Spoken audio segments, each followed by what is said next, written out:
Bein HaMetzarim.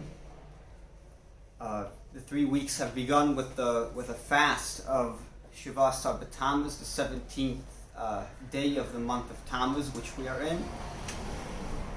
And these 3 weeks will last until after Tisha B'Av, the 9th day of the month of Av. And these are the 3 weeks when we mourn the destruction of the temple, of the Beis HaMikdash.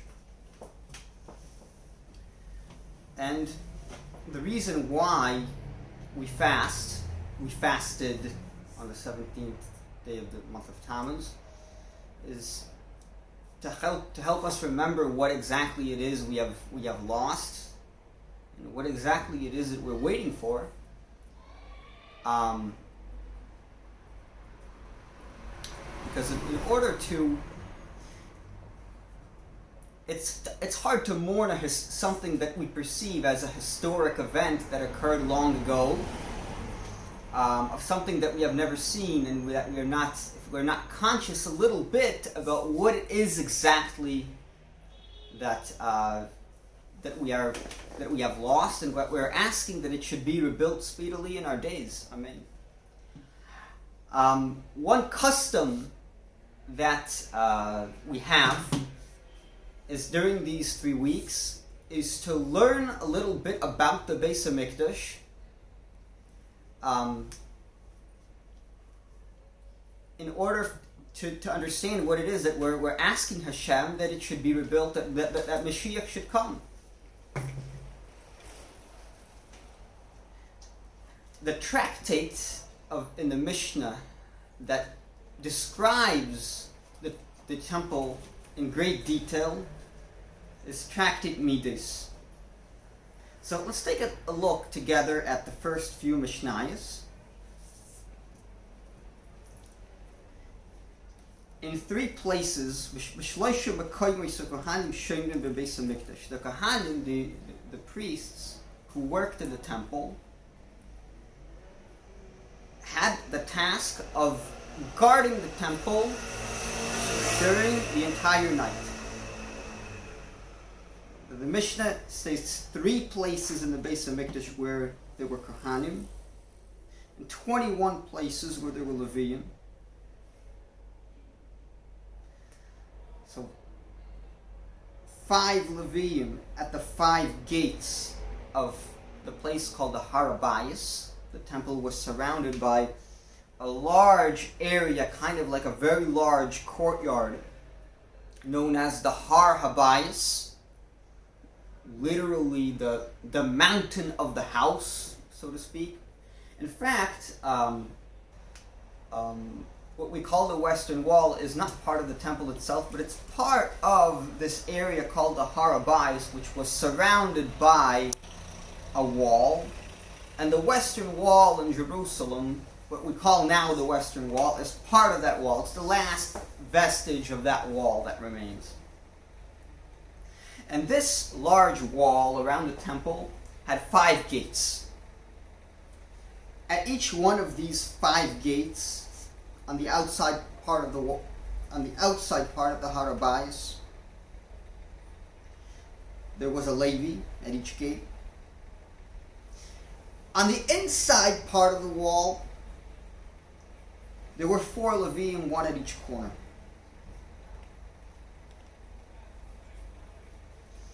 Within the Har Habayis, the courtyard that immediately surrounds the Beis HaMikdash is known as the Azara. There were 5 Leviim at the 5 gates of the Azara, and 4 Leviim inside the courtyard at each corner.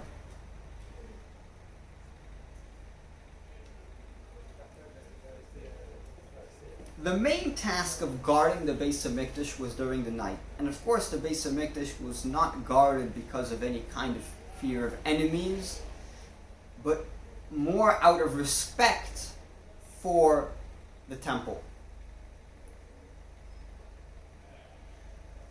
Because it's kind of to show the importance of the temple. Now, of course, the Kohanim and the Levim, as they guarded through the entire night, they were not allowed to sleep. The second Mishnah describes someone who was called the Ish Harabayis, literally the man of the Harabayis.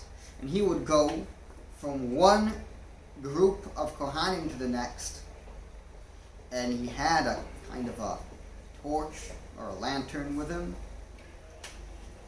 And as soon as he would come by, the Kohanim and the Leviim would say, Ish Harabayis Shalom Alecha. They had to say a greeting. And if he didn't, it would be obvious that he fell asleep. And in that case, there were consequences.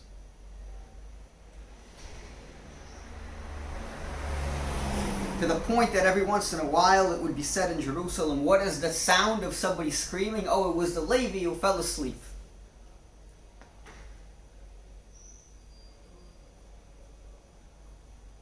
The third Mishnah describes the gates of the Harabayis and what they were used for. Some of them were used as is normal for a gate to come in and come out. Others were not used for that purpose.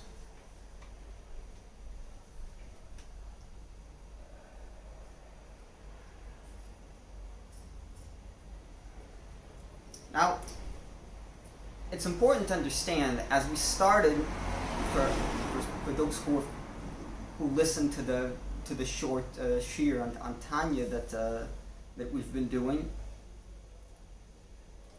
that within every Jew, aside from what is known as the Nefesh HaBahamis, there's also something known as the Nefesh Elokis. There are two souls, the divine soul and the animal soul. Now, the divine soul, as is described in the second parak of Tanya, is in the words, I repeat the exact words that the Alter Rebbe uses in Tanya, Chelek Elokam Mimal Mamish. It's a part of God from above, literally. And it's the soul that cannot be detached from God. The whole objective of the soul is to become attached to its creator, to become united and one with its creator. And the fact that it has descended into this world is a big challenge for the divine soul. Because the animal soul imposes its limitations upon the divine soul. That everything the divine soul does and has to be approved by the animal soul.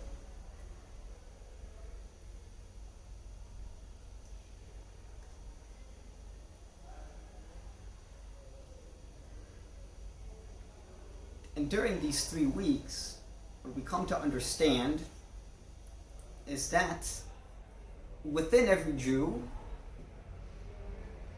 his divine soul is the part of him that is actually the temple in Jerusalem. And when we contemplate what exactly our potential is, what we're capable of doing,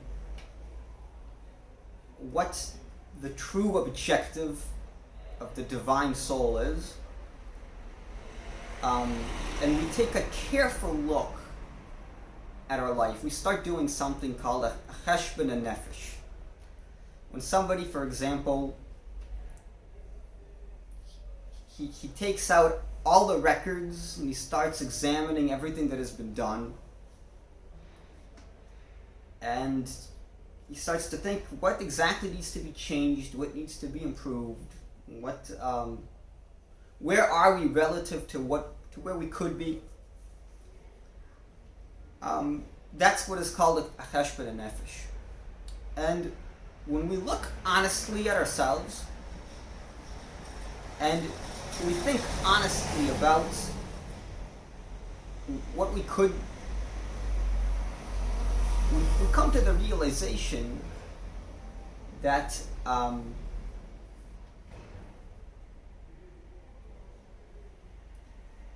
that our life in some way looks also a little bit like the destruction of the Beis Hamikdash.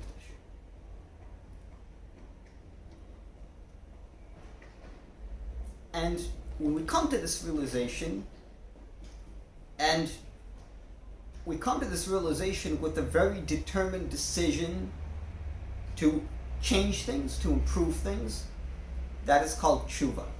That's the objective of these 3 weeks.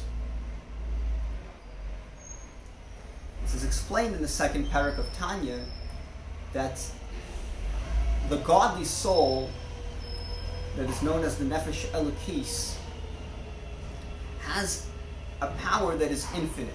It values its attachment to God more than it values anything else. And that gives it a power that is infinite. And that nothing really can get in the way of. And as it says in the Gemara, Ein davar oimid lifnei tshuva. There's nothing that stands in the way of tshuva. When we decide to do tshuva, when we decide to change, it gives us an infinite power. And just as each individual in his own life, he has an infinite power to change his life through tshuva, the same way we have an infinite power to bring the Messianic era. Because as soon as Jewish people collectively come to the realization that each one of us has to do tshuva, each one of us has a responsibility in this process, and that the objective of every single Jewish person, it's all connected, it's all part of one plan, one master plan to bring the Messianic era, then there's really no limit to what can be accomplished. It says that on the last Shabbos before Tisha B'Av, every Jew has a vision of the temple in Jerusalem. The last Haftarah that we read before Tisha B'Av is known as Shabbos Chazon, because the book of Isaiah begins with the words Chazon Yeshayahu, the vision of Yeshaya, of the prophet Yeshaya. And what is this vision? It's the vision of the Messianic era. It's the vision of the temple in Jerusalem.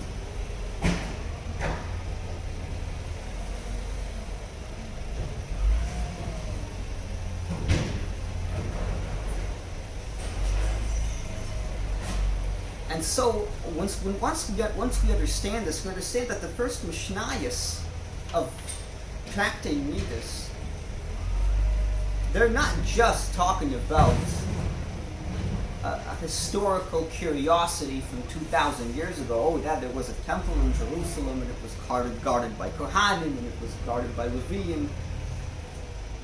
There's something much deeper. Because just like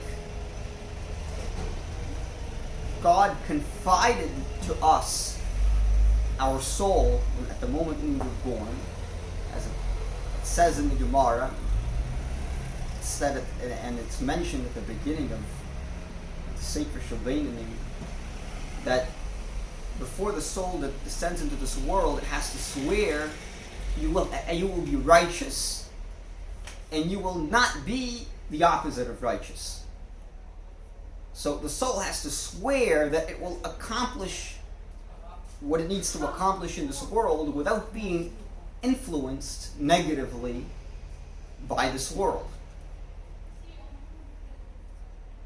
And the reason it has to swear is because it is actually capable. The fact that it swears is actually what gives it the strength to accomplish its mission.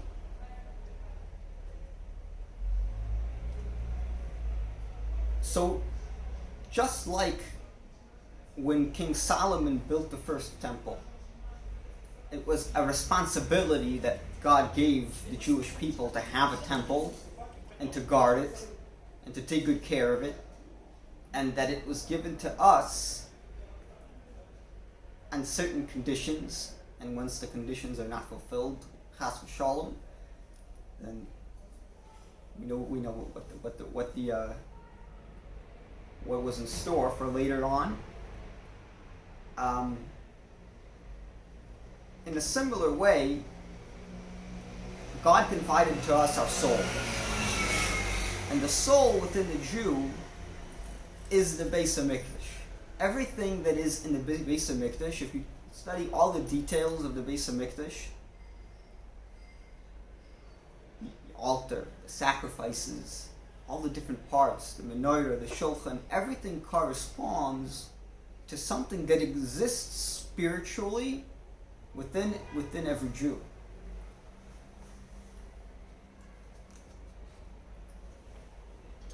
And so, during these 3 weeks, we come to have an understanding of our own responsibility.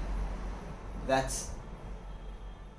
we spend most of the year, most of our time, the minutes of our life being totally lost in things that are not really the most important thing.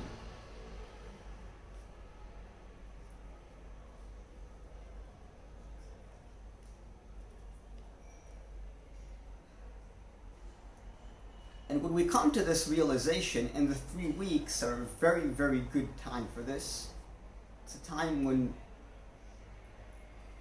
we start to think, analyze what's going on, where are we holding. It's the right time to think, God has entrusted me with something, and am I using it correctly? Am I accomplishing my mission?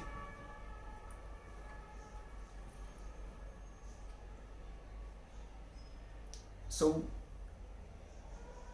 it's a pretty serious period of the year, but at the same time, it is a very hopeful period of the year, because it's we have a lot of potential. It has a lot. It's a very auspicious time to think carefully and make good decisions about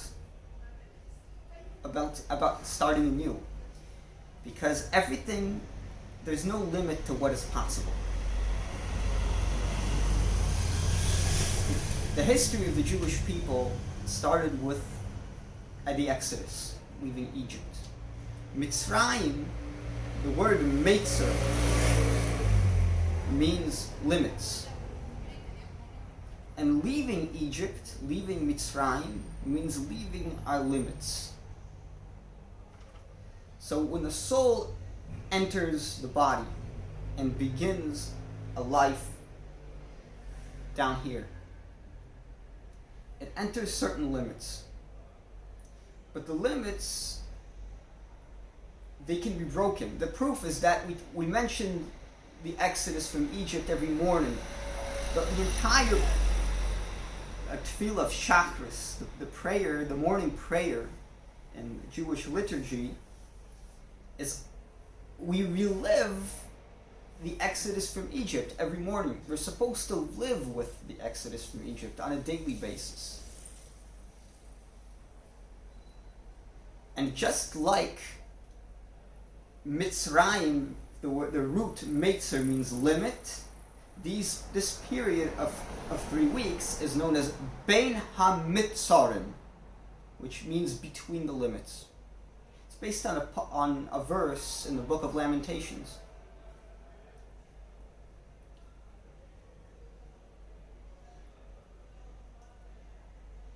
And so this is a very auspicious time to have a clear vision of where we could be, where we are not,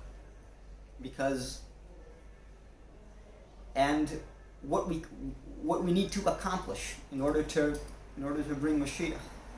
For that, every single individual needs to bring Mashiach in his own life. Bringing Mashiach in his own life is to realize that we are not limited. We think that we are living within certain limitations, and that there are certain things that we can't do. Every single person has within his mindset, he says, okay, this I can do, this I can do, this I'm used to, but this I can't do. But before our soul descended into this world, we swore, you'll be a tzaddik, you will not be a rasha. So, and this is what gives us the strength to be everything that we're capable of being. So even though it's a serious time, it's a time of we're mourning something that we've lost, but at the same time it is a very hopeful time because we're very conscious of where we should be, and that is why it is also a time where we have a very clear vision of the temple in Jerusalem and of the Messianic era. And so we should, as they say in Yiddish, haparein, means take advantage, use this time to increase, do more mitzvahs, do things that we thought before that we weren't capable of doing, or that we think we're putting off. There are some things that we know we need to do, we put them off, and it's a very good time to get things done. So I think let's not make this longer than needs to be. Okay, I think I talked long enough. Yeah, there are certain laws and certain restrictions about what we do not do during the week of Tisha B'Av. We don't walk, for example, we don't launder. We have to launder before Rosh Chodesh Av, so that we have enough, because during the week of Tisha B'Av we don't launder. We don't drink wine, don't eat meat. Why we don't swim? In general, since it's a period of time when historically has not been very, that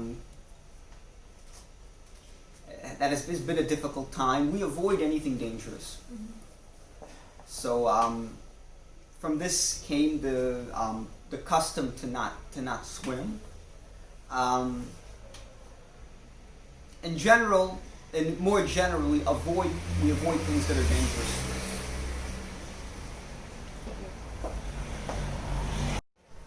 Okay, so the question that was asked was it was about something known as sinus chinam. Sinus chinam means disliking another individual without any reason, and the Talmud says that that's one of the main reasons why the temple was destroyed. It's not the only reason, but it's a major reason.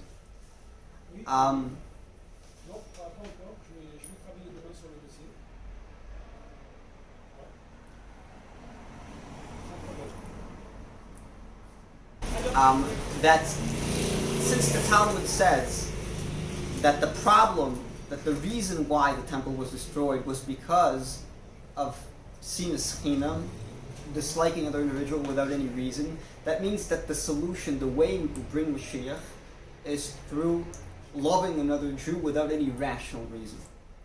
Meaning that we have to put aside superficial differences between individuals and not allow various superficial aspects of our life to become the boundaries, the mitzarim that prevent us from being one people. So yes, that is an important point. Now, there's a big difference, obviously, between respecting an individual as an individual, because every individual has a divine soul. Every individual is, as the Alter Rebbe says, chelek elokam imal mamish. So every individual deserves to be loved and respected. as an individual. That's not exactly the same thing as respecting